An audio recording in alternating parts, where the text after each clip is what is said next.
Number 1 خیانت، number 2 جھوٹ بولنا، نمبر 3 وعدہ خلافی کرنا، نمبر 4 بد زبانی اور بد کلامی کرنا۔ آج کی مجلس میں ہم ان چاروں چیزوں کو قرآن اور سنت اور شریعت کی نگاہ میں ان کی کیا حیثیت ہے اس کو بیان کریں گے۔ سب سے پہلی چیز جھوٹ بولنا۔ قرآن کی نگاہ میں اور احادیث میں اور شریعت کی نگاہ میں یہ کس درجہ سنگین جرم ہے اس کو ہم بعد میں بیان کریں گے۔ اس سے قبل یہ بتاؤں کہ جھوٹ کسے کہا جاتا ہے۔ جھوٹ اصل میں یہ ہے کہ خلاف واقعہ کوئی بات کہنا، یہ جھوٹ ہے۔ یعنی جو اصل بات ہے، جو اصل واقعہ ہے، حقیقت کے خلاف کوئی بات بیان کرنا، یہ جھوٹ ہے۔ اور آج کے سماج میں، آج کے اس معاشرے میں جھوٹ ایک عام گفتگو ہے جسے سمجھانے کے لیے، سمجھنے کے لیے کوئی تلاش کی ضرورت نہیں ہے، ڈھونڈنے کی ضرورت نہیں ہے۔ سماج کا ہر بچہ، سماج کا ہر جوان، سماج کا ہر مرد عورت بوڑھا، ہر ایک اس گناہ میں، اس بیماری میں مبتلا ہے اور سب کی زندگی کا ایک عام گفتگو کا حصہ بنا ہوا ہے، اس لیے سب اس بات کو جانتے ہیں۔ آئیے قرآن کیا کہتا ہے۔ قرآن کریم میں ہے فَنَجْعَلْ لَعْنَةَ اللَّهِ عَلَى الْكَاذِبِينَ۔ اللہ فرماتا ہے کہ تم کہو جھوٹوں کے بارے میں کہ ہم جھوٹوں پر اللہ کی لعنت بھیجتے ہیں۔ سب سے پہلی بات، جھوٹ بولنا گناہ ہے اور شریعت کی نگاہ میں یہ گناہ کبیرہ ہے۔ جھوٹ بولنا گناہ ہے اور قرآن اس کے بارے میں لعنت کا حکم دیتا ہے کہ اے مسلمانوں، اے ایمان والو، تم جھوٹوں کو یہ کہو کہ ہم جھوٹ بولنے والے پر اللہ کی لعنت بھیجتے ہیں۔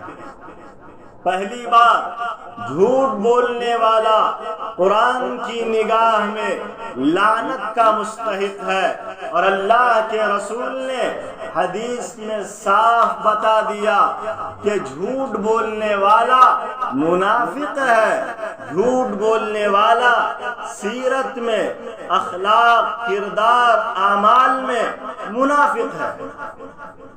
قرآن نے لعنتی کہا اور اللہ کے رسول نے حدیث میں جھوٹ بولنے والے کو منافق قرار دیا۔ آئیے ہم آگے چلتے ہیں کہ یہ جھوٹ کا انجام سماج، معاشرے کے لیے، ماحول اور فضا کے لیے کیا بنتا ہے۔ بولنے کے اعتبار سے، دیکھنے کے اعتبار سے، سننے کے اعتبار سے بات چھوٹی اور معمولی ہو سکتی ہے، لیکن جھوٹی بات کا اور جھوٹ کا انجام کس قدر سنگین جرم ہے آپ اس کا اندازہ بھی نہیں کر سکتے۔ یہی جھوٹ ہے جس نے سماج کو، معاشرے کو تباہ و برباد کر دیا۔ یہی جھوٹ ہے جس کی وجہ سے دو بھائیوں میں جھگڑے ہیں، بھائی بہن میں اختلاف ہے اور خاندان خاندان میں اختلاف ہے۔ اسی طرح پورا سماج اسی جھوٹ کی وجہ سے آپس میں لڑنے بھڑنے کے لیے تیار ہے۔ اسی جھوٹ کی وجہ سے قتل بھی ہوتا ہے، اسی جھوٹ کی وجہ سے ایک دوسرے میں گالم گلوچ، لان تان اور ایک دوسرے سے بدگمانیاں بھی ہوتی ہے، یہ جھوٹ کا انجام ہے۔ جھوٹ چاہے کم لفظوں میں بولا جائے یا زیادہ لمبی بات کی جائے، جھوٹ کا ایک ہی انجام ہے، لڑائی جھگڑا، فتنہ فساد، بدگمانی، قتل و غارت گری، سماج میں ہر طرح کی تباہی اور بربادی لانے والا یہ جھوٹ ہے۔ میرے بھائیوں، جھوٹ اس قدر سنگین جرم ہے، لیکن سب جانتے ہیں کہ جھوٹ سے، جھوٹ بولنے والے کو کوئی فائدہ حاصل نہیں ہوتا ہے، اس کے باوجود سب جھوٹ بولتے ہیں۔ یہاں یہ بات یہ بھی یاد رکھیے کہ جس طرح جان بوجھ کر حقیقت میں جھوٹ بولنا گناہ ہے، مذاق میں، کاروبار میں، تجارت میں، بزنس میں یا کسی بھی پہلو سے جھوٹ جب بھی بولا جائے گا وہ حرام ہے، لعنت کا کام ہے، منافق کا کام ہے۔ اسے جھوٹ کو یہی کہا جائے گا، جھوٹ جو بھی بولے گا، جب بھی بولے گا، اللہ کی لعنت اس پر برسے گی اور نبی کی بد دعا ہوگی، اور اسی کے ساتھ ساتھ نہ وہ سماج کا ہو سکتا ہے اور نہ کبھی وہ اپنا ہو سکتا ہے، نہ کسی اور کے لیے کبھی بھلا کر سکتا ہے۔ کیا جھوٹ کا یہ انجام کہ اس سے لڑائی جھگڑے فتنے فساد جنم لے رہے ہیں، بھائی بھائی جدا ہیں، بھائی بہن سے ملنے کے لیے تیار نہیں، باپ بیٹی میں لڑائی ہے اور خاندان خاندان میں اختلاف زمانے سے چلا آ رہا ہے۔ یہ کس وجہ سے؟ جھوٹ کی وجہ سے۔ بتاؤ یہ کوئی فائدے کی بات ہے؟ کیا اس سے جھوٹ بولنے والے کو فائدہ ملا؟ لڑا دینا، اختلاف کرا دینا، قتل کرا دینا، بدگمان کرا دینا، کیا یہ فائدہ ہے؟ کیا یہ فائدہ ہے؟ بالکل فائدہ نہیں ہے۔ جھوٹ بولنے کی وجہ سے سوائے نقصان، سوائے بربادی کے اور کچھ حاصل نہیں ہوتا ہے۔ جھوٹ بولنے والا دنیا میں بھی تباہ اور برباد ہے، اور وہ اپنے اس عمل کے ذریعے سے سماج کو، معاشرے کو، لوگوں کو، بھائی بھائی کو برباد کرتا ہے۔ جو انسان بربادی کا کام کرے اس کا کبھی بھلا نہیں ہو سکتا ہے، وہ انجام کے اعتبار سے ضرور تباہ ہوگا، برباد ہو کر رہے گا۔ اس لیے اللہ کے نبی صلی اللہ علیہ وسلم نے اس حدیث میں جو کل آپ نے سماعت فرمائی، نبی نے بتایا جھوٹ بولنا منافق کی نشانی ہے۔ ایک حدیث میں اللہ کے رسول صلی اللہ علیہ وسلم سے پوچھا گیا، سائل نے سوال کیا نبی سے کہ اللہ کے رسول مومن بخیل ہو سکتا ہے؟ نبی نے فرمایا جی ہاں۔ نبی سے پوچھا گیا مومن بزدل ہو سکتا ہے؟ نبی نے فرمایا جی ہاں۔ آگے نبی سے پوچھا گیا کیا مومن جھوٹا ہو سکتا ہے؟ مومن ایمان والا مسلمان جھوٹ بول سکتا ہے؟ نبی نے فرمایا ہرگز نہیں، یعنی ایمان والا جھوٹ نہیں بول سکتا ہے۔ ایمان کی شان اور مومن کی شان یہ ہو نہیں سکتی ہے کہ وہ جھوٹ بولے، مومن کی شان یہ نہیں ہے۔